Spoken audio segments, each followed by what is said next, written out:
Welcome to this visual guide to the standard normal table. The standard normal distribution is a bell-shaped curve that shows how values are distributed around the mean.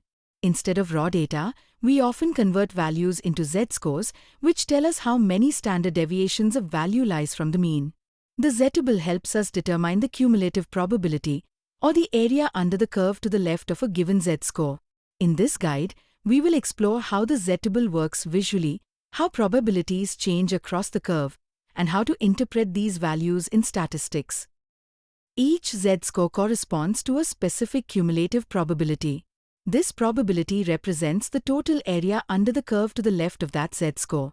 For example, if we look at a z-score of around 1, the shaded region shows the proportion of observations that fall below that value.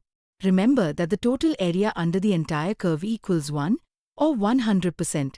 The z-table simply tells us how much of that total area lies to the left of a given z-score. To read a z-table correctly, we need to understand how its grid is organized.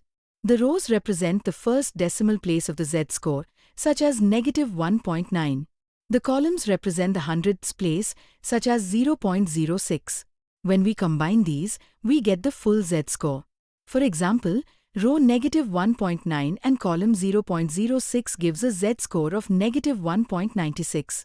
The number inside the cell shows the cumulative probability associated with that z-score. The exact center of the standard normal distribution occurs at z equals 0. Because the curve is perfectly symmetrical, half of the area lies on each side of the mean. This means the cumulative probability at z equals 0 is 0.50, or 50%. Half the observations fall below the mean and half fall above it. After crossing the mean, the cumulative probabilities continue to increase. As z-scores become positive, the shaded area grows larger because we are including more of the distribution. For example, a z-score of about 1.96 corresponds to a cumulative probability of approximately 0.975. This means about 97.5% of observations fall below that value. Certain z-scores appear frequently in statistical analysis. For example, a z-score of 1.64 corresponds to a 90% confidence level. A z-score of 1.96 corresponds to a 95% confidence level. And a z-score of 2.58 corresponds to a 99% confidence level. These values are widely used in hypothesis testing and confidence interval calculations.